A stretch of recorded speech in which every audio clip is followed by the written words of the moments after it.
Hi ಎಲ್ಲರಿಗೂ, ಇವತ್ತು ನಮ್ಮ ಟ್ರೆಡಿಷನಲ್ ರಾಗಿ ಮುದ್ದೆನ ಯಾವ ರೀತಿ ಮಾಡೋದಂತ ತೋರಿಸ್ತಾ ಇದ್ದೀನಿ. ಸುಮಾರು ಜನ ರೆಸಿಪಿ ತೋರಿಸಿ ಅಂತ ಕಮೆಂಟ್ ಸಹ ಮಾಡಿದ್ರು. ನಾನು ಅಡುಗೆ ಕಲಿಯೋದು ಶುರುವಾಗಿದ್ದೆ ರಾಗಿ ಮುದ್ದೆಯಿಂದ. ಹಾಗಂತೂ ನಮ್ಮ ಮನೆಯಲ್ಲಿ ಬೆಳಗ್ಗೆನೂ ಮುದ್ದೆ, ರಾತ್ರಿನೂ ಮುದ್ದೆನೇ ಇರ್ತಾಯಿತ್ತು. ಸೊ ಆ ಟೈಮಲ್ಲಿ ನಮಗಂತೂ ಮುದ್ದೆ ಅಂದ್ರೇ ಇಷ್ಟ ಆಗ್ತಾ ಇರಲಿಲ್ಲ. ಇನ್ನು ಮುದ್ದೆ ಮಾಡೋದಕ್ಕೆ ಸ್ಟವ್ ಮೇಲೆ ಒಂದು ದಪ್ಪ ತಳ ಪಾತ್ರೆ ಇಟ್ಕೊಂಡು 2 ಕಪ್ಪಷ್ಟು ನೀರು ಹಾಕ್ಕೊಂಡು, ನೀರು ಚೆನ್ನಾಗಿ ಕುದ್ದಾದ್ಮೇಲೆ ಅದೇ ಕಪ್ಪಲ್ಲಿ 1 ಕಪ್ಪಷ್ಟು ರಾಗಿ ಹಿಟ್ಟನ್ನು ಹಾಕ್ಕೊಂಡು ಚೆನ್ನಾಗಿ ಮಿಕ್ಸ್ ಮಾಡ್ಕೊತಾ ಇದ್ದೀನಿ. ಕೆಲವೊಂದು ರಾಗಿ ಹಿಟ್ಟಿಗೆ ಜಾಸ್ತಿ ನೀರು ಹಿಡಿಸುತ್ತೆ, ಕೆಲವೊಂದು ಹಿಡಿಸಲ್ಲ.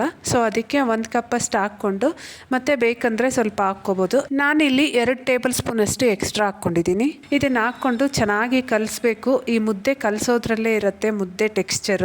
ಇದನ್ನು ಕಲಸಿ ಆದಮೇಲೆ ಸ್ಟವ್ನ ಲೋ ಫ್ಲೇಮಲ್ಲೇ ಇಟ್ಟು 6 ರಿಂದ 7 ನಿಮಿಷ ಬೇಯಿಸ್ಕೊಂಡ್ರೆ ಸಾಕು. ನಂತರ ಒಂದು ಪ್ಲೇಟ್ ಮೇಲೆ ನೀರು ಸವರ್ಕೊಂಡು ಮುದ್ದೆ ಮಾಡ್ಕೊಳ್ಳೋದಷ್ಟೇ. ಅಕ್ಕಿ ಹಾಕಿ ಸಹ ಮುದ್ದೆ ಮಾಡ್ತೀವಿ. ರೆಸಿಪಿ ಬೇಕಂದರೆ ಕಮೆಂಟ್ ಮಾಡಿ, ಮುಂದಿನ ವಿಡಿಯೋದಲ್ಲಿ ಮಾಡಿ ತೋರಿಸ್ತೀನಿ. ಬಾಯ್ ಬಾಯ್.